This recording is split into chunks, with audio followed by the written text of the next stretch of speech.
खैनी, गुटखा, तंबाकू, जर्दा, पान मसाला ये आपको बर्बाद कर देंगे। धूम्रपान से कैंसर होता है। धूम्रपान जानलेवा है। शराब का सेवन स्वास्थ्य के लिए हानिकारक है। सुरक्षित रहे, नशा करके ड्राइव ना करें।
ईस्वी 907 में परांदक सोलन के शासन के समय जिनकी खुद की जमीन हुआ करती थी, उनके नाम पत्री पर लिखकर एक घड़े में डालकर फिर उनमें से नगर पालिका के नेताओं के नाम चुने जाते थे।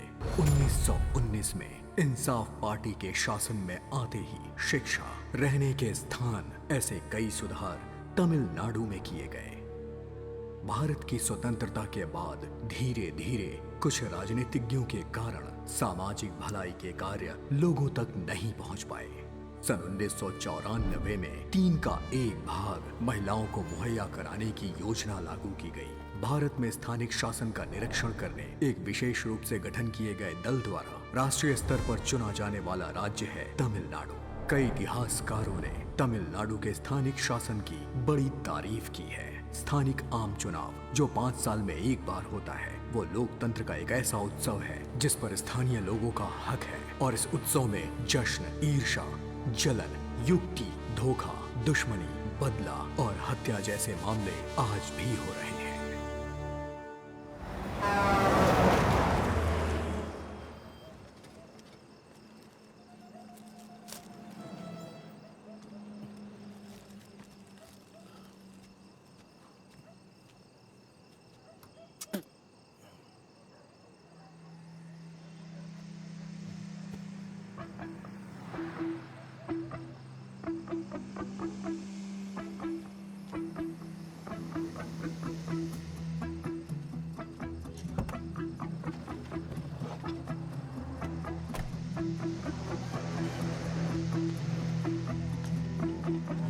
जिंदगी हो तो ऐसी हो, वरना ना हो।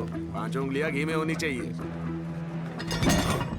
किसी ने हमें घेर लिया है। क्या? कितने भी लोग क्यों ना हो, कोई भी बचना नहीं चाहिए। उसे क्या हुआ? किसी ने बिजली गुल कर दिया है, आसपास नजर रखना। बत्ती गुल होते ही इनकी भी बत्ती गुल हो गई। ए नारायण, पहले रुक जा। कौन है तू?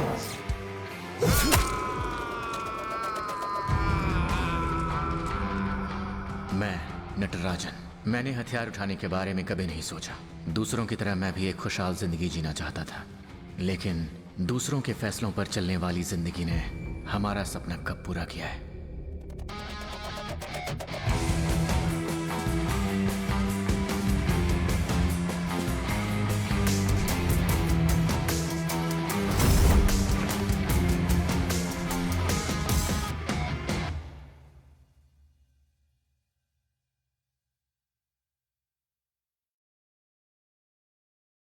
सेना अध्यक्ष ने एक बयान में शांता, शांता! क्या हुआ? सुबह सुबह इतना क्यों चिल्ला रहे हो? क्या मेरे लिए बड़ा सा तोहफा रखा है? इस घर में एक चीज एक जगह पर कभी नहीं होती। कहाँ गया मेरा तौलिया? हाँ? एक दिन बिना तौलिए के चले गए तो कौन सा बड़ा पहाड़ टूट पड़ेगा। क्या कहा? कौन सा बड़ा पहाड़ टूट जाएगा? मेरी बात का बुरा मत मानना, पर बिना मंगलसूत्र के बाहर जाओगी तुम। ठीक उसी तरह राजनीति करने वालों के लिए खादी के कपड़े और तौलिया जरूरी है। उसके बिना मैं बाहर कैसे जाऊं? नला शिवम, मेरे पिताजी तमिलनाडु मक्कल कलगम पार्टी में मुख्य प्रवक्ता है। भले अपने रिश्तेदारों के साथ तालमेल रखें या ना रखें, पर पार्टी के काम के लिए सबसे आगे खड़े रहते हैं। 40 साल के राजनीति जीवन में भले ही उन्हें कोई पदवी नहीं मिली, पर जनता और पार्टी के लिए इतनी मेहनत की उन्होंने कि उन्हें एक बहुत भले इंसान की पदवी जरूर मिली। रविचंद्रन भैया, मावटा में एक विनती है। हाँ बोलो। मुरुगेशन को अध्यक्ष पद की सीट देने की बात चल रही है। मैंने भी फॉर्म भरा है। मुझे अगर सीट नहीं मिलती तो कोई बात नहीं, आप वो सीट तनिका सलम को जरूर दे दीजिए।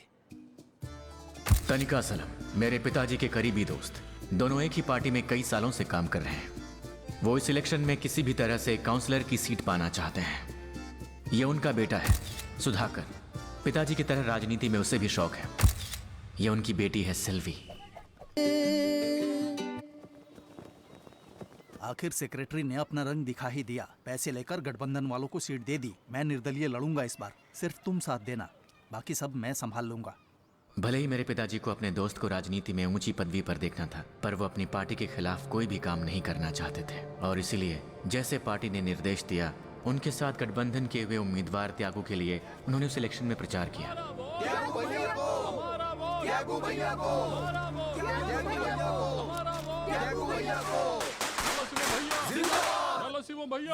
आपके जैसा एक साथी पाना बहुत ही मुश्किल है। हमेशा हमने यही देखा है कि जलन के मारे अपनी ही पार्टी वाले काम नहीं करते, पर गठबंधन पार्टी से होकर भी आपने इतनी मेहनत करके मुझे जिताया। आपका बहुत शुक्रिया। मैंने कौन सा ऐसा बड़ा काम कर दिया? पार्टी ने जिसके लिए काम करने के लिए कहा था, उन्हीं की ओर से मैंने काम किया, बस। और तो वैसे कोई बात नहीं है। ये सब करने की पिताजी घर चलते हैं। नला शिवम, मुझे हराकर उसके तलवे चाट रहा है। शर्म नहीं आती तुझे? जिस पार्टी के लिए अपनी दोस्ती पर तूने कलंक लगाया है, वही पार्टी तेरा सारा खून चूस लेगी और काम पूरा होते ही तुझे फेंक देगी। तभी तुझे मेरे दर्द का एहसास होगा। आज के बाद तेरे साथ मेरा कोई वास्ता नहीं है। मैं दिखाता हूँ कि हार क्या होती है। इतनी आसानी से छोड़ूंगा नहीं, कितने भी इलेक्शन आ जाए। आप फिक्र मत कीजिए, मैं सब संभाल लूंगा।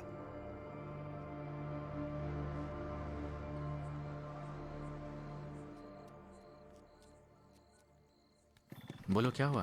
राजू, पिताजी ने अचानक मेरी शादी तय कर दी है। क्या कहा? शादी? ये कैसे हो सकता है? सारे रिश्तेदारों को भी बुला लिया है। मुझे बहुत डर लग रहा है। ये कैसे हो सकता है? क्या तुम्हें कोई देखने आया है? हाँ, लड़का विदेश में रहता अच्छा, है। तुम फिक्र मत करो, जरा रुको, मैं पिताजी से पूछता हूँ। ऐसा हाँ, कैसे तुम हो जल्दी सकता आ है? जाना। सेल्वी, किससे बात कर रही है? पूछ रहा हूँ ना मैं। कौन है फोन पर? लाओ यहाँ। कितना समझाया तुझे, हाँ, कि उसके परिवार से कोई लेना देना मत रखना। अब बोल, करेगी बात उस राजू से? सुन ले, तेरी शादी के लिए मैं लड़का देख चुका हूँ। 2 दिन में तेरी शादी हो जाएगी। उसके साथ शादी करके विदेश चली जाना, समझी ना? अब बोल कि मैं उस राजू को भूल जाऊंगी। भूल जा, उस राजू को भूल जा। आज वो मुझसे ज्यादा जरूरी हो गया, हाँ? बोल मैं उसे भूल जाऊंगी। मुंह खोल कर बोल। कहा ना बोल।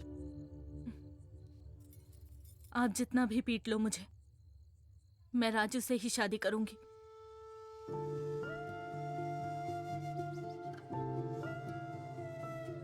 तनिका सलम को मेरे पिताजी पर जो गुस्सा था, उसने अपनी बेटी की शादी कहीं और तय करके निकाल दी। कई कोशिशों के बाद भी बात नहीं कर पाया और आखिरकार कादर भाई से मध्यस्थी कराने की बात मान ली। नमस्ते भाईजान। कादर भाई हमारे परिवारों को जानते थे, राजनीति में भी पहुंच थी उनकी, मध्यस्थी करते थे। भाईजान, दरअसल मामले को हम दोनों परिवारों में ही सुलझाना था, पर आप इसमें मध्यस्थी कर रहे हो, उसी भरोसे से आज हम बात करने आए हैं। भाई साहब, सुबह लड़की की शादी है, अभी बखेड़ा खड़ा करके कोई फायदा नहीं। बखेड़ा? मैं और उनकी बेटी एक दूसरे से प्यार करते हैं, अब वही जबरदस्ती शादी करवा रहे हैं। उन्हीं से पूछिए। जबरदस्ती शादी? तू क्या जानता है? हाँ हाँ, मैं सब जानता हूँ। आप जबरदस्ती शादी करवा रहे हैं। सुनो, हम लोग बात कर रहे हैं ना, तुम रुको। दूसरी बिरादरी वालों को लड़की नहीं देते हम, नहीं तो बिरादरी से बाहर कर दिए जाएंगे हम लोग। तनिका, इतने साल से हमारी दोस्ती थी, तब तुमने हमारी जात पात नहीं देखी, और चुनाव के हारते ही वो तुम्हें दिखने लग गई। मैं जानता हूँ तुम मेरे ऊपर का गुस्सा मेरे बेटे पर निकाल रहे हो। दोस्ती थी, रिश्तेदारी नहीं। देखिए भाईजान, लोगों को अपनी औकात नहीं भूलनी चाहिए। तनिका भाई, आप शांत रहिए ना। किस औकात की बात कर रहा है? भाईजान, मैं और सिल्वी एक दूसरे से बहुत प्यार करते हैं और हमें हमारी इच्छा से शादी करने का पूरा हक है। आप मध्यस्थी करने आए हो ना, तो प्लीज उन्हें समझाइए। बार बार एक ही बात मत बोल। मेरी बेटी अपनी मर्जी से इस शादी के लिए तैयार हुई है। तो फिर सेल्वी को ही कहने दीजिए। नहीं हमारे लड़के नहीं है, किसी अरे गरे के लिए अपनी बेटी को यहाँ नहीं बुलाऊंगा। ए सुधा, क्या हो रहा है ये? एक मिनट पिताजी, आप कुछ मत बोलिए, भाईजान का फैसला सुनते हैं। आप लड़की को बुला लीजिए, लेकिन उसका फैसला आखिरी होगा, ठीक है? आप जरा उससे बुलाइए, उसे यहाँ आकर बोलने दीजिए।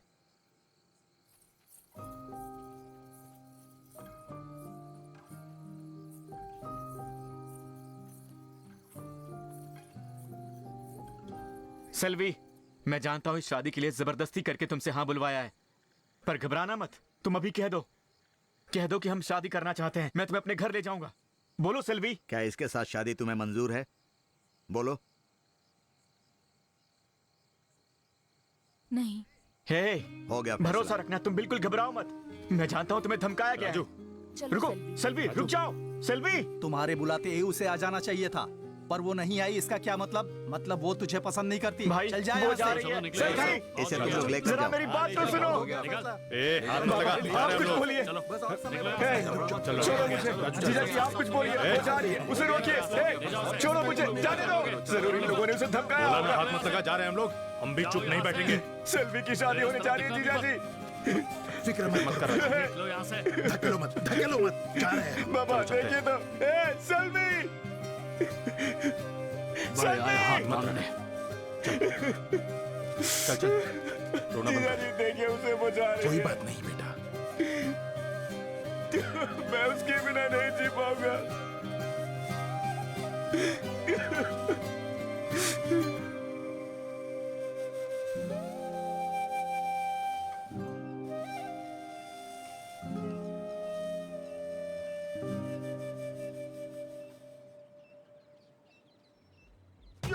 छोड़ना मत, आज बचना नहीं चाहिए। फिर वहां से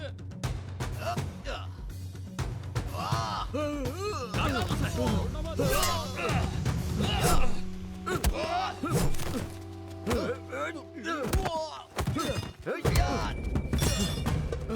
आज बचेगा नहीं तू।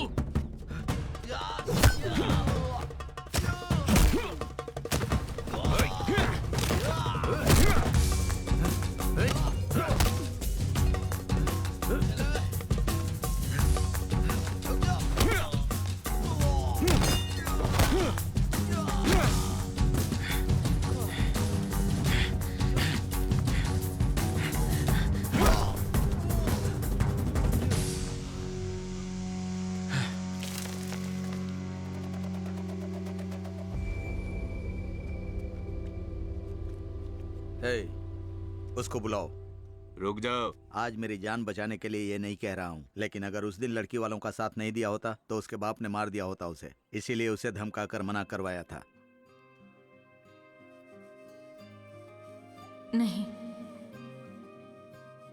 मैंने तो यही सोचा था कि उस लड़की की जिंदगी संवर जाएगी।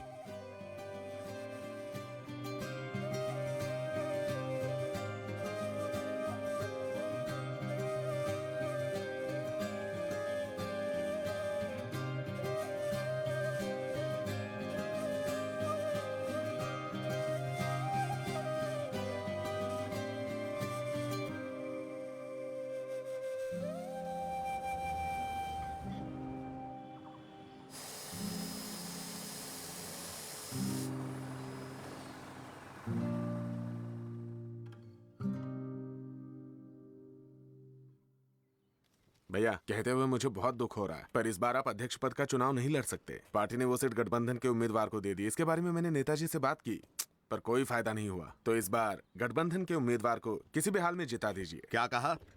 दूसरे के लिए प्रचार करके उसे मैं जिता दूं?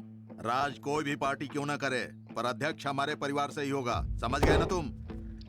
चला राज, अध्यक्ष का पद शायद तुम्हें साधारण लगे, पर मेरे लिए आत्मसम्मान की बात है। उस पर मैं समझौता नहीं करूंगा, फिर चाहे पार्टी ही क्यों ना मुझसे कहे। त्यागू, मजदूर जनता पार्टी के प्रमुख, वेल्लोर जिले के पार्टी अध्यक्ष। नल्लूर नगर और कोट्टयूर नगर में भी इन्हीं के परिवार में से पीढ़ी दर पीढ़ी अध्यक्ष बनते आ रहे हैं। भाइयों, बहनों और माताओं को मेरा प्रेम भरा नमस्कार। मैंने आप सभी को ये बताने के लिए यहाँ बुलाया है कि आगामी नगर पालिका के चुनाव में मैं काउंसलर के पद के लिए निर्दलीय चुनाव लड़ूंगा। एक और बहुत जरूरी बात, नल्लूर पंचायत अध्यक्ष के लिए मेरे भाई वेंकटेश की जगह इस बार मूर्ति को खड़ा करने का फैसला लिया है। देखा मेरे तूने, बेटे मूर्ति रंग दिखा को दिया अपना। राजनीति में आगे बढ़ने के लिए आप लोगों का साथ चाहिए।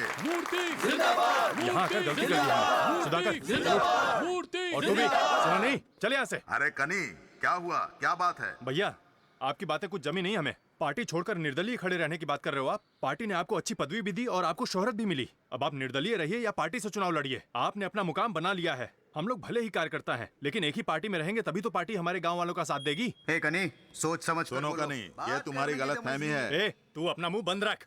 क्या गलत कह दिया मैंने? हाँ, ये है मेरे जीजाजी कनी, मेरी बहन उषा के पति। और पिछले 5 सालों में जीजाजी शराब के नशे से ज्यादा राजनीति के नशे में चूर हो गए हैं। ये और सुधाकर दोनों यूएम के पार्टी से हैं। फर्क इतना है कि सुधाकर के पास पैसे होने की वजह से वो अच्छे स्थान पर है। सेल्वी की समस्या के बाद हमारे परिवार में दरार तो पड़ गई थी, फिर भी बचपन में एक साथ पढ़ने लिखने के कारण अब भी उन दोनों में दोस्ती है।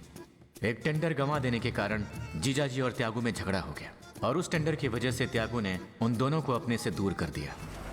अरे तुम इतना टेंशन मत लो कनी। अब तक हमने त्यागू की सारी बातें सुनकर उसके लिए काम किया है, पर आज तुमसे ज्यादा गुस्सा मेरे अंदर है। पर क्या करे यार, वो राजनीति करने वाला आदमी है, उनकी नीयत वैसी होती है। ए सुधा, जरूरी नहीं है कि हम अब भी उसी की बातें सुने। अब तक तो उसके लिए ही काम कर रहे थे, पर अब से हम उसका साथ नहीं दे सकते। उसे हमारी पावर का अंदाजा होना चाहिए। कनी, तुम बात नहीं समझ रहे हो। इंसान की कदर करना नहीं जानते तुम पार्टी की बात कर रहे हो। क्या किया है आखिर पार्टी ने तुम्हारे लिए? हाँ, सारा काम निकल जाने के बाद हाथ जोड़कर कहेगी मंडल बहुत आभारी है, बस यही करेगी पार्टी। अब ये सुधाकर को ही ले लो, इसके पिताजी वो भी पार्टी के नेता थे। आखिर उनके लिए उस पार्टी ने क्या किया? हाँ, पर एक बात सुन लो, ये त्यागू है ना, तुम्हारी जरूरत के समय तुम्हारे पास खड़ा रहेगा। हाँ, मैंने तो देखा आपने कितना साथ दिया हमारा। जब आपका कोई इलेक्शन में खड़ा रहता है तो हम काम करके आपको जिताते हैं, और बाद में नाम और शोहरत तो सिर्फ आपको ही मिलती है। हम तो वहीं के वहीं रास्ते पर खड़े रहते हैं। कनी, देखो तुम बहुत गलत सोच रहे हो। मेरे मन में वैसी कोई बात नहीं है। इस बार इलेक्शन में तुम मेरे लिए काम करना, मैं सब संभाल लूंगा। अच्छा ही सोचूंगा तुम्हारे लिए। क्या अच्छा सोचेंगे आप? अब तक क्या अच्छा किया है आपने? हाँ, आप अध्यक्ष पद के लिए लड़ रहे हो ना, फिर नल्लूर पंचायत बोर्ड के लिए अपने बेटे को क्यों खड़ा किया? इस बार हम नल्लूर से किसी और को खड़ा करते हैं, आप सपोर्ट कीजिए। ए कनी, ये अध्यक्ष का जो पद है ना, वो मेरे परिवार का आत्मसम्मान है, और उसके लिए तो मैं पार्टी को भी छोड़कर आ गया था। जितनी चादर होती है ना, उतना ही पैर फैलाना, और हमसे आगे निकलने की सोचना मत, समझ गए ना? दारू बहुत है, जी भर कर पी लो, और बिरयानी भी रखी है, खाकर रास्ता नापो। ये दारू और बिरयानी तो हम जिंदगी में पहली बार देख रहे हैं ना। हाँ, तुम्हें क्या लगा तुम्हारा ये जूठन खाने के लिए हम लोग यहाँ पर आए हैं? इतने साल यही झूठन खाया, आज नमक हरामी कर रहे हो? औकात देखिए अपनी। मेरे पिताजी को जवाब देता है, निकल यहाँ से। भाई, मूर्ति को चुप रहने के लिए बोल दीजिए।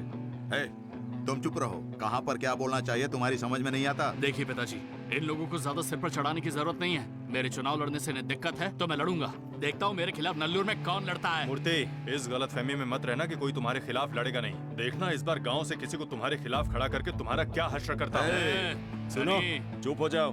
इतने उम्मीदवार खड़े करके क्या फायदा? भाई, हम ही आपस में देख लेते हैं। सुना चाचा, कैसे रंग बदल रहा है ये? कनी, अगर हिम्मत है तुझमें तो देखते हैं नल्लूर में मेरे खिलाफ कौन जीतता है। हिम्मत? और इसमें बहुत हिम्मत वाला है। क्या कोई है जो तेरे गांव में मेरे खिलाफ लड़ सकता है? या सब तेरी तरह ही नामर्द है? तुझे मैं छोड़ूंगा नहीं।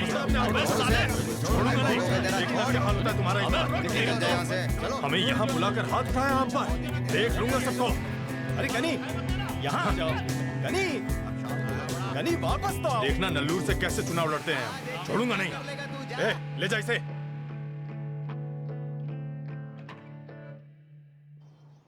देखो कनी, कोई अपने गांव से तो त्यागू के खिलाफ चुनाव नहीं लड़ेगा, और लड़ता भी है तो पैसे डालकर भी जीत नहीं पाएगा। मुझे भी लॉयर की बात सही लग रही है।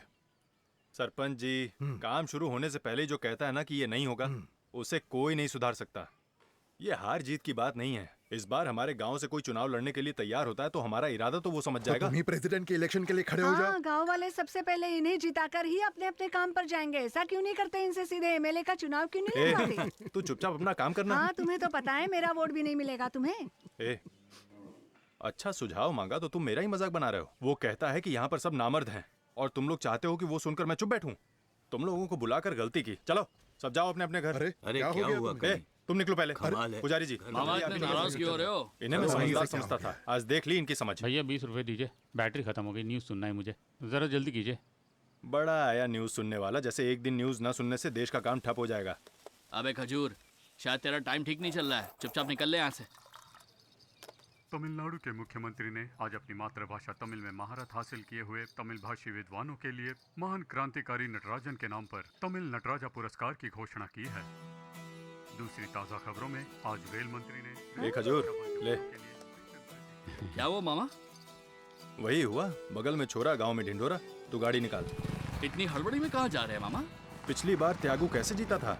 नला शिवम मामा ने नल्लूर वोट दिलाया था उसे। इस बार हम राजू को खड़ा करेंगे। मामा अपने बेटे का सपोर्ट जरूर करेंगे। हेलो राजू। हाँ बोलो। अगर मुझसे शादी करनी है तो मेरी कुछ शर्तें हैं। हेमा नल्लूर हाई स्कूल में टीचर है। मेरे लिए मेरी माँ ने कई सारी कुंडलियाँ मिलाकर देख ली और आखिरकार इस लड़की को चुन लिया। अब बहुत जल्द हमारी शादी होने जा रही है। शर्त नंबर 1, मैं हमेशा अपने ही मन की सुनती हूँ, पसंदीदा ड्रेस पहनती हूँ और लड़कों की तरह बॉयकट भी कर लेती हूँ। मेरी आजादी के बीच कोई दखल नहीं देगा। बढ़िया। शर्त नंबर 2, जब भी मेरा दिल चाहे तब मैं मायके चली जाऊंगी और जब मेरा मन करे तभी वापस आऊंगी। बीच में तुम मुझसे मिलने आ सकते हो, उसमें कोई ऑब्जेक्शन नहीं है। ठीक है। शर्त नंबर 3, मुझे मेरी कमाई के पैसे खर्च करने का पूरा हक है। तुम मुझे ऐसा करने से नहीं रोकोगे। और अगला? और अब सबसे जरूरी शर्त। वो क्या है? मेरी इजाजत के बिना तुम मुझे छुओगे नहीं। अच्छा ठीक है। मेरा शरीर मेरी मर्जी। शर्त नंबर 5, मुझसे तुम कुछ भी नहीं छुपाओगे। मुझसे बिना पूछे कोई डिसीजन नहीं लोगे। हेलो, अभी तो सिर्फ कुंडलियाँ ही मिली हैं। बात तो पक्की होने दीजिए, शर्तों के बारे में बाद में सोचेंगे, ठीक है? मेरी माँ का भी फैसला बाकी है। ठीक है, बाद में बात करते हैं। हेलो, और जज जी क्या हुआ, शराब के अड्डे पर जा रहे हैं? नहीं साले साहब, पंचायत इलेक्शन करीब आ रहा है ना। हाँ। उसमें त्यागू अपने लड़के मूर्ति को खड़ा करने जा रहा है। अच्छा। मैंने कहा किसी और को खड़ा करते हैं, तो मेरे साथ पंगा ले लिया। इसलिए मैंने उन्हें साफ साफ बता दिया कि इस बार हम गांव से किसी और को खड़ा करेंगे। हम तो चाहते हैं कि कनी खड़ा हो जाए। अगर जीजा जी चुनाव लड़ेंगे तो उषा भी इन्हें वोट नहीं देगी। मैं दूंगा भैया को वोट। तेरी तो वोटिंग की भी उम्र नहीं लगती। दांत दिखाने के लिए बुलाया यहाँ पर। भैया वो इसके बारे में मामा ने बहुत सोचा। अच्छा। लेकिन कोई सेट ही नहीं हो रहा था। इन्हें लग रहा है कि आप ही इसके लिए सही रहेंगे। जरा सोचकर बताइए ना। राजू तुम जरूर जीतोगे। देखा, हंसी भी नहीं छुपा पा रहे हो अपनी। और बोलो। हाँ राजू, तू ही सही रहेगा। जीजा जी आप लोग तो सीरियस होकर कॉमेडी कर रहे हो। ये राजनीति अपने बस की बात नहीं है, रास नहीं आएगी मुझे। राजनीति छोड़िए, चलिए चलकर गेम खेलते हैं। अरे जल्दी करो, वक्त पर पहुंचना है। उस लड़की से अकेले में ही सारी बातें करनी होगी। वो सारी बातें तो भैया कर लेंगे, तुम क्या बात करने जा रहे हो? तुम क्या जानो मेरे ऊंचे विचार। पंगा तो मैंने लिया है ना। राजू की माँ से बात नहीं हो पाई। उसके पिताजी पार्टी और सिद्धांत पर अटके हुए हैं और राजू तो बिल्कुल मेरी बात सुनने को तैयार नहीं है। मेरा दुख तो मैं ही जानता हूँ। अब मेरे जख्मों का एक ही इलाज है, वो लड़की। अगर वो लड़की समझ गई तो मेरा सारा काम वो लड़की ही पूरा कर देगी। उसकी बात राजू जरूर मानेगा।